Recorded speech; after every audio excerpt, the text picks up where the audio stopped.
Hi guys, எல்லாருமே எப்படி இருக்கீங்க? இன்னைக்கு நம்ம Tokyo cool anime season 1 episode 3 தான் பார்க்க போறோம். அதனால இதுக்கு முன்னாடி இருக்கக்கூடிய எபிசோட பார்க்கலனா போய் பார்த்துட்டு வந்துருங்க.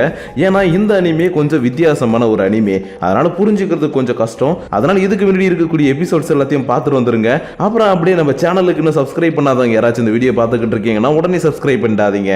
அதுக்கு வேலை எப்பயும் போல இந்த வீடியோ ஃபுல்லா பார்த்து முடிச்சுட்டு நம்ம சேனல்ல இருக்கக்கூடிய மற்ற வீடியோ எல்லாத்தையும் ஒரு தடவை செக் பண்ணி பாருங்க. அப்போ உங்களுக்கு பிடிச்சிருந்தா மட்டும் சப்ஸ்கிரைப் பண்ணி பெல் ஐகானை ஆல்ல வச்சுக்கோங்க. அது கூட சேர்த்து நம்ம சோஷியல் மீடியாவோட லிங்க் எல்லாமே கீழே டிஸ்கிரிப்ஷன்ல இருக்கும். அதை யூஸ் பண்ணி ஃபாலோ பண்ற மாதிரி இருந்தாலும் ஃபாலோ பண்ணிக்கோங்க.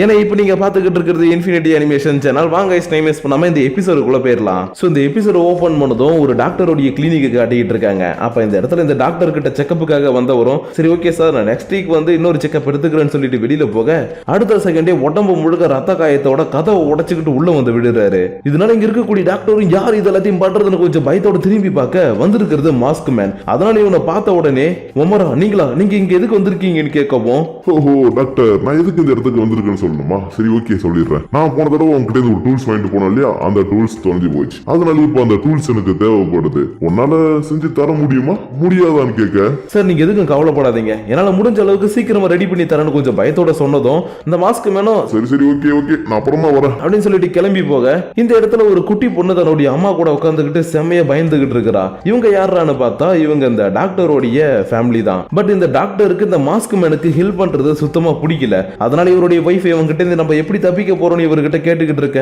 இதே நேரத்துல இன்னொரு பக்கம் அண்டேக்குள்ள இருக்கக்கூடிய காணைக்கேவும் ஒரு கோலா வாடுறது எப்படின்னு யோஷிமுரா கிட்ட கொஞ்சம் கொஞ்சமா கத்துக்க ஆரம்பிக்கிறான். ஏன்னா ஒரு கோலா இருக்கிறதுனால நீ மனுஷங்க கூட இருக்க வேணாம்ப்பா, எங்க கூடவே இருன்னு இவர் கேட்டு இருப்பார் இல்லையா. அதனாலதான் இந்த அண்டேக்குள்ள ஒரு எம்ப்ளாயா இவன் மாறுறது மட்டும் இல்லாம இந்த இடத்துல சில வேலைகள் எல்லாத்தையுமே இவன் கத்துக்கிட்டு இருக்கும் போது யோஷிமுரா கோல்ஸுக்கு நடுவுல இருக்கக்கூடிய ஒரு சின்ன பிரிவினையை பத்தி இவனுக்கு விளக்குறாரு. ஏன்னா இந்த உலகத்துல எப்படி ஏழைங்க பணக்காரங்க வெள்ளையா இருக்கிறவங்க கருப்பா இருக்கிறவங்க தனித்தனியா ஒரு குரூப் இருக்குதோ அதே மாதிரி தான் கோல்ஸுங்களுக்கு நடுவுலயும் சின்ன சின்ன குரூப் இருக்குது. அப்படிப்பட்ட இந்த குரூப்புக்கு நடுவுல நம்மளுடைய குரூப் ரொம்பவே அமைதியான குரூப். அதனாலதான் நம்மள மாதிரி அமைதியா இருக்கக்கூடிய கோல்ஸுக்காக இந்த அன்டேக்கோ காஃபி ஹவுஸையே நான் உருவாக்கினேன். அது மட்டும் இல்லாம மனுஷங்களுக்கும் கோல்ஸுங்களுக்கும் நடுவுல இருக்கக்கூடிய வித்தியாசங்களை நான் ஸ்டடி பண்ணிக்கிட்டு இருக்கேன். ஏன்னா அந்த வித்தியாசங்களை மட்டும் நான் சரியா ஸ்டடி பண்ணிட்டேன்னா அதுக்கப்புறம் இந்த இடத்துல ஒரு பிரிவினையே இருக்காது, எல்லாருமே சமம்னு இந்த பூமியில சந்தோஷமா வாழலாம். அதனால நீ அன்டேக்குள்ள இருக்கும்போது நீ நிறைய விஷயங்களை இதுக்கப்புறம் கத்துக்க போறேன்னு சொன்னதும் இவனும் சரி ஓகே இதுக்கப்புறம் நான் நிறைய விஷயங்களை கத்துக்கிறேன்னு சொல்லிட்டு நேரா கீழே வந்து பார்த்தா இந்த இடத்துல அடிபட்டு கடந்த என்னுடைய ஃப்ரெண்ட் இருந்தாலியா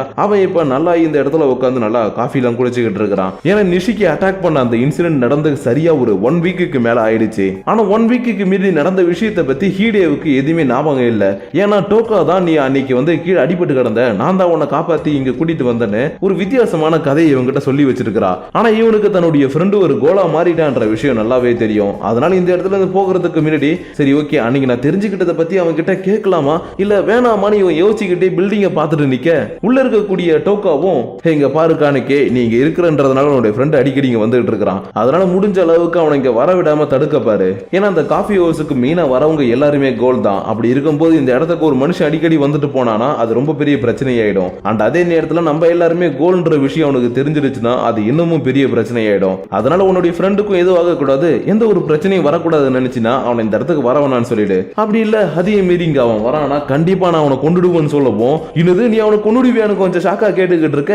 சடனா இவங்களுடைய காஃபி ஹவுஸுக்கு இந்த டாக்டருடைய பொண்ணும் ஒய்ஃபும் இருக்காங்க இல்லையா, அவங்க பயந்து போன நிலைமையில இந்த இடத்துக்கு கொற்ற மழையில வந்திருக்காங்க. அதனால இப்படி பயந்து போய் வந்திருக்கிறவங்களை பார்த்ததும் சரி ஓகே உங்களுக்கு என்ன பிரச்சனை என்ன ஆச்சுன்னு டவலெல்லாம் கொடுத்துக்கிட்டே இவங்கள்ட்ட கேட்டுட்டு இருக்கும் போது இவங்க கேட்ட முதல் வார்த்தை யோஷிமுரா இங்க இருக்கிறாரா இல்லையான்னு தான். ஏன்னா இவங்களுக்கு அந்த மாஸ்க் மேல நல்ல கொஞ்சம் பிரச்சனை வந்துட்டு இருக்கு இல்லையா, அதனாலதான் யோஷிமுரா கிட்ட ஹெல்ப் கேட்டு வந்திருக்காங்க. ஆனா இவங்க யாரு எதுக்கு இந்த இடத்துக்கு வந்திருக்காங்கன்ற விஷயம் எதுவுமே காண கேட்க தெரியாது. அதனால இவங்க யாருன்னு டோக்கா கிட்ட கேட்டதும் ஏன் இப்ப தெரிஞ்சுக்கிட்டு போயிட்டு நின்று ஹெல்ப் போன பிற உன்னால பிரச்சனை மட்டும் தான் வரும், பேசாம வாயை மூடிக்கிட்டு இந்த அன்டேக்குள்ள உனக்கு கத்து கொடுக்கக்கூடிய விஷயங்களை மட்டும் இப்ப நீ கத்துக்கோ, அதுதான் இப்போ உனக்கு ரொம்பவே இம்பார்ட்டன்ட். ஏன்னா ஒரு பக்கம் கோல்ஸுக்குள்ள இருக்கக்கூடிய ஒருத்தவனே மத்த கோல் எல்லாத்தையுமே தேடி கொண்டுகிட்டு இருக்கிறான். இன்னொரு பக்கம் சிசிஜியை சேர்ந்தவங்க கோல்ஸை கொள்றதுக்கான ஆயுதத்தை கண்டுபிடிச்சிட்டு வளைச்சு எல்லாருமே கொண்டுகிட்டு இருக்காங்க. அதனால கத்துக்குட்டியா இருக்கிற நீ எதுலயுமே மூக்க நுழைச்சு பிரச்சனையை கொண்டு வந்துடாம பேசாம சொல்லி கொடுக்கறத மட்டும் கத்துக்கணும். இவ கொஞ்சம் ஆஷா சொன்னதுக்கு அப்புறம் சரி எதுக்குப்பா நம்மளுக்கு வம்பு, இவங்க சொல்லி கொடுக்கறதே நம்ம கத்துக்கலான்ற மாதிரி இவன் பாத்துக்கிட்டு இருக்கும் போதே இன்னொரு பக்கம் இந்த சிசிஜில ஒரு பெரிய மீட்டிங் நடத்திக்கிட்டு இருக்காங்க. ஏன்னா இப்ப இவங்களுக்கு அந்த கோல்ஸ் யூஸ் பண்ணக்கூடிய ஒரு டூல்ஸ் கிடைச்சிடுச்சு இல்லையா, அதனால அதை வச்சுக்கிட்டு நம்மளால என்ன பண்ண முடியும். அண்ட் அதே நேரத்தில் 11th வார்டுல இருக்கக்கூடிய கோலுக்கும் 20th வார்டுல இருக்கக்கூடிய கோல்ஸுக்கும் ஏதோ ஒரு பிரச்சனை போய்கிட்டு இருக்குது. இந்த பிரச்சனையை நம்மளுக்கு சாதகமா பயன்படுத்திட்டு அவங்களை எப்படியாச்சும் கொண்டாகணும். சோ இது எல்லாத்தையுமே யார் பண்ண போறதுன்னு கேட்டுக்கிட்டு இருக்க இதை கண்டுபிடிச்சவங்களே சார் நாங்களே இதை பாத்துக்கிறோம்னு சொல்லி எல்லா பொறுப்பையும் தங்களுடைய தலையில் ஏத்திக்கிறாங்க. ஏன்னா நம்ம டோக்கா சொன்னா இல்லையா கோல்ஸை கொல்றதுக்கான ஒரு வெப்பனை அவங்க யூஸ் பண்றாங்கன்னு. அந்த வெப்பன் இப்ப இவங்க கிட்ட புரோட்டோடைப்ல இருந்தாலும் அதை யூஸ் பண்ணிக்கிட்டு இருக்கிறது இவங்க 2 பேர் தான். அதனாலதான் இவங்க 2 பேரும் நாங்களே இந்த வேலையை பாத்துக்கிறோம்னு சொல்லிட்டு இந்த வெப்பனை எடுத்துட்டு வந்ததுக்கு அப்புறம் இதை வச்சுக்கிட்டு நம்ம என்ன சார் பண்றதுன்னு கேட்க, ஹே உனக்கு இன்னுமா புரியல, ஒரு கோல் இன்னொரு கோல் அட்டாக் பண்றதுக்கு தன்னுடைய காகுனியவை யூஸ் பண்ணும். அதனாலதான் அந்த டூல்ஸை உருவாக்கினவன் கோல்ஸோடைய காகுனியவுல இருந்து உருவாக்கி இருக்கிறான். சோ இப்போ நம்ம பண்ண வேண்டியதெல்லாம் ஒண்ணுதான், இதை உருவாக்கணவனை கண்டுபிடிக்கணும். ஏன்னா அவனை கண்டுபிடிச்சிட்டு அந்த கோல்ஸுக்கு எல்லாத்துக்கும் நம்ம முற்றுப்புள்ளி வச்சிடலான்ற மாதிரி ஒரு சிரிச்சுக்கிட்டு இருக்க, இன்னொரு பக்கம் கோல்ஸையும் மனுஷங்களையும் ஒரே நேர்கோட்டுல கொண்டு வரணும்னு யோஷிமுரா கானகேக்கு ட்ரைனிங் கொடுத்துக்கிட்டே நிறைய விஷயங்களை ஸ்டடி பண்ணிக்கிட்டு இருக்காரு. அண்ட் அது கூட சேர்த்து நம்மள மாதிரி அமைதியா இருக்கக்கூடிய கோல்ஸுக்கு எங்க சாப்பாடு கிடைக்கும் அப்படின்ற விஷயத்தை எல்லாத்தையும் கெஞ்சின்ற ஒரு கோல் கிட்ட சொல்லி இவனுக்கு சொல்லி கொடுக்க சொல்றாரு. அதனால ஒரு நாள் கெஞ்சி இவனுக்கு நிறைய விஷயங்களை சொல்லி கொடுக்கறதுக்காக கார்ல கூட்டிட்டு போயிட்டு இருக்கும்போது இவன் தொண்ணு கேள்வி கேட்டுட்டே இருப்பான். ஏன்னா மக்கள் இருக்கக்கூடிய இடத்தெல்லாத்தையும் விட்டுட்டு இவங்க எங்க வந்திருக்காங்கன்னா மலைக்கு மேல வந்திருக்காங்க. அதாவது இந்த சூசைட் பாயிண்ட் சொல்லுவாங்க இல்லையா, அந்த இடத்துக்கு வந்திருக்காங்க. அதனால நம்ம எதுக்கு இங்க வந்திருக்கிறோம், நம்ம சாப்பாடு இங்கே எடுக்க போறோம்ன்ற மாதிரி கேட்க, வாயை மூடிக்கிட்டு பேசாம என் கூட வான்னு இவனை மலைக்கு கீழே கூட்டிட்டு போகவும் இந்த இடத்துல சில பேர் இறந்து போய் கிடக்குறாங்க.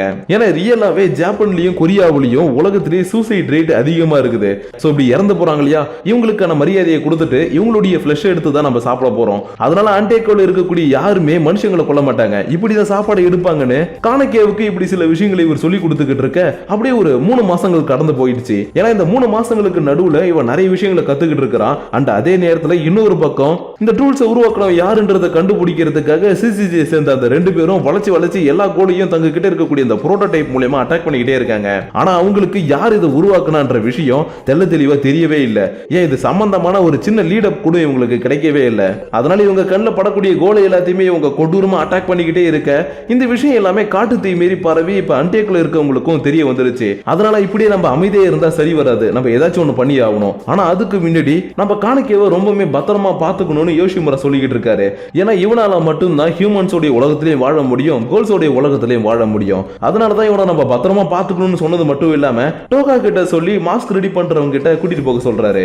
ஆனா இவனுக்குலாம் ஒரு மாஸ்க் ரெடி பண்ணணும்னு டோகாக்கு செம கடுப்பாகுது. ஏன்னா கானகே ஆரம்பத்துல இருந்து எதை பண்ணாலும் ஒரு பிரச்சனையில தானே போய் முடியுது. அதனால இவனுக்கு நான் ஹெல்ப் பண்ணணுமான்ற மாதிரி முறைச்சுக்கிட்டே இருந்ததுக்கு அப்புறம் சரி வேற வழி இல்ல, நீங்க சொல்லிட்டீங்க, அதனால இவனை நாங்க கூட்டிட்டு போறேன்னு மாஸ்க் ரெடி பண்ணக்கூடிய ஊட்டான்ற ஒரு கோலு கிட்ட இவ கூட்டிட்டு போறா. அதனால இந்த ஊட்டாவும் இவனை ஃபர்ஸ்ட் ஸ்மெல் பண்ணி பார்த்துட்டு, என்னப்பா உன்னுடைய ஸ்மெல் கொஞ்சம் வித்தியாசமா இருக்குது, இருந்தாலும் பரவாயில்ல, நீ இந்த இடத்துக்கு வந்திருக்கீனா உனக்கு பக்காவான ஒரு மாஸ்க் நான் ரெடி பண்ணி தரேன்னு சொல்லிட்டு டக்குன்னு இந்த ட்ரெஸ் தைக்கிறவங்க அளவு எடுப்பாங்க இல்லையா, அந்த மாதிரி இவனுடைய அளவு எல்லாத்தையுமே எடுத்ததுக்கு அப்புறம் சரிப்பா உனக்கு சொல்லி எந்த மாதிரி மாஸ்க் வேணும்னு கேட்க, இவனும் எனக்கு பசி எடுக்கும் போதெல்லாம் ஒரு சில கண்ணு மட்டும் ரெட்டா மாறிடும், சோ அது மறைக்கிற மாதிரி ஒரு மாஸ்க் வேணும். அண்ட் அதே நேரத்துல அது பாக்குறதுக்கு ரொம்ப கொடூரமா இருக்க கூடாது, ஒரு அளவுக்கு நார்மலா இருக்கணும்னு சொல்லவும், என்னப்பா நீ என்கிட்ட வந்துட்டு நார்மலா கேட்டுக்கிட்டு இருக்க, நான் எதை பண்ணாலும் பிரீமியமா தான் பண்ணுவேன், அதனால நீ சொன்னதை வச்சு நான் ஒரு பக்கமான மாஸ்க் ரெடி பண்ணி தரேன். ஆனா என்ன, இந்த உலகத்துல மக்கள் எல்லாருமே ஒரு மாஸ்க போட்டுக்கிட்டு இருக்க மாதிரி இங்க இருக்கக்கூடிய கோல்ஸும் சில மாஸ்க போட்டுக்கிட்டு தான் இருக்க வேண்டிய சூழ்நிலையா இருக்குது. அது மட்டும் இல்லாம அவன் கூடவே வந்திருக்காளே டோக்கா,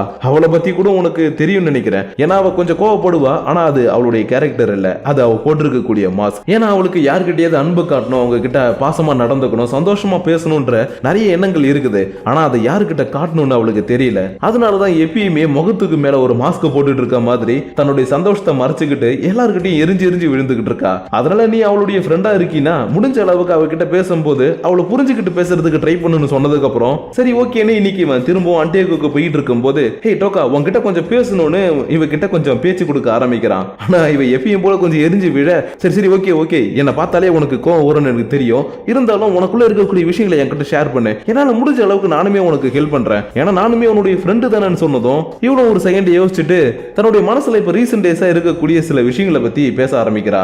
ஆனா அது எல்லாமே வேற எதுவும் கிடையாது, இந்த சிசிஜி சேர்ந்த 2 பேரும் எல்லாருமே புடிச்சு போட்டு கொண்டுகிட்டு இருக்காங்க இல்லையா, அதை தான் இவ மனசுல போட்டு குழப்பிக்கிட்டு இருந்திருப்பா. ஏன்னா இப்ப ரீசெண்ட் டேஸா அவங்க எல்லாருமே கொல்றதுனால ஏன் கொல்றாங்க எதுக்கு கொல்றாங்கன்னு இவங்களுக்கு தெரியவே இல்லை. அதனால அதை எப்படியாச்சும் கண்டுபிடிக்கணும்னு சொல்லிக்கிட்டு இருக்கும்போது இன்னொரு பக்கம் இந்த சிசிஜியை சேர்ந்தவங்களுக்கு இன்னமும் எந்த ஒரு லீடப்பும் கிடைக்கவே இல்லை.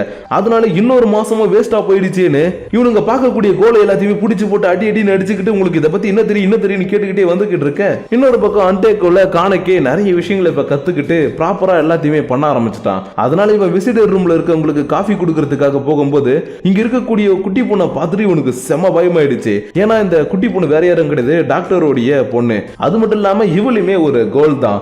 அதனாலதான் இந்த இடத்துல இவ ஜாலியா உட்காந்து ஹியூமன் ஃபிளஷ் சாப்பிட்டுக்கிட்டு இருக்கிறத பார்த்ததும் இவன் செம்மையா பயந்து அடிச்சு ஓடி போக இவன் கூட இந்த அண்டேக்குள்ள வேலை செய்யக்கூடிய என்ஜி கோமான்றவனும் ஹே இங்க பாரு அவங்க எல்லாரையும் பார்த்து நீ பயப்பட தேவையில்ல, அவ ஒரு குட்டி பொண்ணு, அது மட்டும் இல்லாம கோலா மாறினதுனால அவளுக்கு எந்த ஒரு ஸ்கூலுக்கும் அனுப்பல, ஏன் வெளியில கூட அவளை அனுப்பல, அதுக்கு பதிலா அந்த 4 ரூம்குள்ள தான் வச்சிருக்காங்க. சோ முடிஞ்ச அளவுக்கு அவகிட்ட ஒரு காஃபியை கொடுத்துட்டு நீ பண்ணதுக்கு சாரி சொல்லிட்டு அப்படியே அவகிட்ட கொஞ்சம் பேச்சு கொடுக்க ட்ரை பண்ணு. ஏன்னா இப்படியே அவ ரூம்குள்ளே இருந்தானா கண்டிப்பா ஒரு பெரிய பிரச்சனை வந்துடும். சோ நீ போயிட்டு பேசுன்னு சொன்னதுக்கு அப்புறம் இவனை கொஞ்சம் தயக்கத்தோடயே உள்ள வந்துட்டு சாரி நான் பண்ணதுக்கு என்ன மன்னிச்சிருன்னு சொல்லிட்டு காஃபி கொடுக்கும் போது தான் இவன் ஒரு விஷயத்தை நோட்டீஸ் பண்றான். என்னன்னா இவனுக்கு எப்படி புக் எல்லாம் பிடிக்குமோ அதே மாதிரி இந்த குட்டி பொண்ணுக்கும் புக் படிக்கிறதுலாம் பிடிச்சிருக்குது. அதனால இவ கையில வச்சிருக்கக்கூடிய புக்கை பார்த்த உடனே இது ஒரு ஸ்பெஷல் எடிஷன், இது உனக்கு எப்படி கிடைச்சதுன்னு கேட்க ஓ இதை பத்தி உங்களுக்கு தெரியுமா, இதை நான் ரீசெண்ட் டேஸா தான் படிச்சுக்கிட்டு இருக்கிறேன், பட் இதுல இருக்க வார்த்தை எனக்கு புரியலன்னு சொன்னதும் ஹே நீ கவலைப்படாத நான் உனக்கு ஹெல்ப் பண்றேன்னு இவனுமே அந்த புக்கை படிக்கிறதுக்காக சில வார்த்தைகளை இவனுக்கு சொல்லி கொடுக்கும் போது தான் தெரியுது இவன் நிறைய விஷயங்களை படிக்க தெரியாம இருக்கிறானே. அதனால சரி ஓகே நான் இதை படிக்கிறதுக்கு உனக்கு ஹெல்ப் பண்றேன், நீ எனக்கு இந்த புக்கை படிக்கிறதுக்கு கொடுக்கணும், டீல் ஓகேனா சொல்லு நான் உனக்கு ஹெல்ப் பண்றேன்னு சொன்ன உடனே இந்த பொண்ணு சரி ஓகேன்னு சொல்ல அடுத்த செகண்ட்ல இவன் வேலையை பார்க்கறதை விட்டுட்டு இந்த பொண்ணுக்கு நிறைய விஷயங்களை சொல்லி கொடுக்க ஆரம்பிக்கிறான். அண்ட் அது மட்டும் இல்லாம இவ ஸ்கூலுக்கு போகாததுனால நிறைய லெசன்ஸ் இவ கத்துக்க முடியல இல்லையா, அதே எல்லாத்தையும் இவனே சொல்லி கொடுக்க ஆரம்பிக்கிறான். அதனால இந்த இடத்துல இன்ட்ரோவர்ட் மாதிரி இருந்த இந்த குட்டி பொண்ணும் ஜாலியா இவன் கிட்ட சிரிச்சு பேசிக்கிட்டு நிறைய விஷயங்களை கத்துக்க ஆரம்பிக்க நாட்களும் அப்படியே கடந்து போக ஆரம்பிக்குது. ஆனா இதுக்குள்ள இந்த குட்டி பொண்ணு கிட்ட நிறைய சேஞ்சஸ் ஏற்பட்டுடுச்சு. ஏன்னா ஆரம்பத்துல ரொம்பவுமே அமைதியா இந்த இடத்துக்கு வந்து உட்கார்ந்துருப்பா இல்லையா, அந்த மாதிரி ஒரு குட்டி பொண்ணா இல்லாம இப்ப எல்லார்கிட்டையும் ஜாலியா சிரிச்சு பேசுறா. இதுலயும் காணக்கே கிட்ட பேசும்போது மட்டும் தான் தன்னுடைய மனசை விட்டு ஜாலியா சந்தோஷமா பேசிக்கிட்டு இருக்கா. அதனால இத்தனை நாளா இங்க நடக்கக்கூடிய விஷயங்கள் எல்லாத்தையுமே டோக்கா பார்த்ததுக்கு அப்புறம் பரவாயில்ல காணக்கேவால இதெல்லாத்தையும் பண்ண முடியுமான்ற மாதிரி பார்த்துக்கிட்டு இருக்கும்போது இவங்களுடைய அண்டேக்கு காஃபி ஹவுஸுக்கு ஒரு ஹை லெவல் கோல் வரான். அதாவது யோஷிமுரா ஃபர்ஸ்ட் எக்ஸ்பிளைன் பண்ணியிருப்பார் இல்லையா, இந்த மாதிரி கோல்ஸுக்கு நடுவில் ஒரு மிகப்பெரிய பிரிவினை இருக்கு, அதுல தாழ்ந்தவன் பெரியவன் அப்படி இப்படின்னு இருக்காங்க இல்லையா, அந்த மாதிரி இந்த இடத்துக்கு ஒரு மிகப்பெரிய பணக்கார கோல் வந்ததும் உள்ள இருக்கக்கூடிய எல்லாரோடைய ஸ்மெல்லையும் ஸ்மெல் பண்ணி பார்த்துட்டு என்ன ஒரு அருமையான வாசனை, இதை ஸ்மெல் பண்ணும் போதே சொர்க்கத்துக்கு போன மாதிரி இருக்கேன்னு இவன் சொல்லிக்கிட்டே கதவை மூடவும் அப்படியே இந்த இடத்துல இந்த எபிசோட முடிக்கிறாங்க. சோ கைஸ் இன்னைக்கு நம்ம பார்த்த இந்த எபிசோடு கண்டிப்பா உங்களுக்கு பிடிச்சிருக்கும் நினைக்கிறேன். ஏன்னா இந்த ஒரு எபிசோட்ல கோல்ஸுக்குள்ள இருக்கக்கூடிய அந்த பிரிவினை அப்புறம் சிசிசி சேர்ந்தவங்க என்ன பண்ணிக்கிட்டு இருக்காங்க அண்ட் அதே நேரத்துல அந்த டூல்ஸ் இன்னது அதை எதுல செஞ்சாங்க அப்படின்றது எல்லாத்தையுமே முடிஞ்ச அளவுக்கு நான் சொல்லி இருக்கிறேன். சப்போஸ் இன்னமும் உங்களுக்கு சில விஷயங்கள் புரியல அப்படின்னா கீழே கமெண்ட் பண்ணுங்க, நான் அதை வந்து நெக்ஸ்ட் வீடியோ அப்படி இல்லைன்னா ஏதாச்சும் ஒரு ஷார்ட்ஸ் மூலியமா உங்களுக்கு தெளிவா புரிய வச்சிடறேன். அது மட்டும் இல்லாம போன வீடியோலயே சில பேர் கேட்டிருந்தாங்க ப்ரோ கோல்ஸோடைய ஆரிஜின்ஸை சொல்லுங்க, அவங்க எங்கேருந்து வந்தாங்க, அப்புறம் ஃபிளஷுக்கு மீனிங் என்ன, கோல்ஸ்னா என்ன, அப்புறம் காகுனேனா என்ன அப்படின்னு நிறைய கொஸ்டின்ஸ் கேட்டிருந்தீங்க. அதை எல்லாத்தையுமே வரப்போற எபிசோட்ஸ்ல உங்களுக்கு டீட்டெயிலா நான் சொல்லிடுறேன். ஏன்னா இப்போ நான் அதை சொல்லிட்டேன்னா வரப்போற எபிசோட்ஸ்ல அதை பார்க்கும்போது உங்களுக்கு பார்க்கணும்னே தோணாது. அதனால போக போக எல்லா விஷயங்களையும் கொஞ்சம் கொஞ்சமா டீட்டெயிலா சொல்றேன். அப்படி இல்லை நான் எபிசோட்ஸ்ல ஏதாச்சும் மிஸ் பண்ணிட்டேன்னா அதை நான் தனியா ஷார்ட்ஸா போட்டு உங்களுக்கு எக்ஸ்பிளைன் பண்ணிடுறேன். அதனால எப்பயுமே நம்ம சேனல்ல வீடியோ மட்டும் பார்க்காதீங்க, அப்பப்ப ஷார்ட்ஸும் வரும், அதையுமே கொஞ்சம் செக் பண்ணி பார்த்துருங்க. அப்புறம் எப்பயும் போல இந்த வீடியோஸ் அப்புறம் நம்ம சேனலை பத்தின விஷயங்கள் எல்லாத்தையும் உங்களுடைய பர்சனல் தாட்ஸ் அண்ட் வியூஸா மறக்காம கீழே இருக்கக்கூடிய கமெண்ட் செக்ஷன்ல கமெண்ட் பண்ணுங்க. அப்படி நீங்க பண்ணக்கூடிய அந்த கமெண்ட்ஸோட சேர்த்து உங்களை நெக்ஸ்ட் எபிசோட வந்து மீட் பண்ற வரைக்கும் உங்களிடமிருந்து விடைபெறுவது உங்கள் நான்.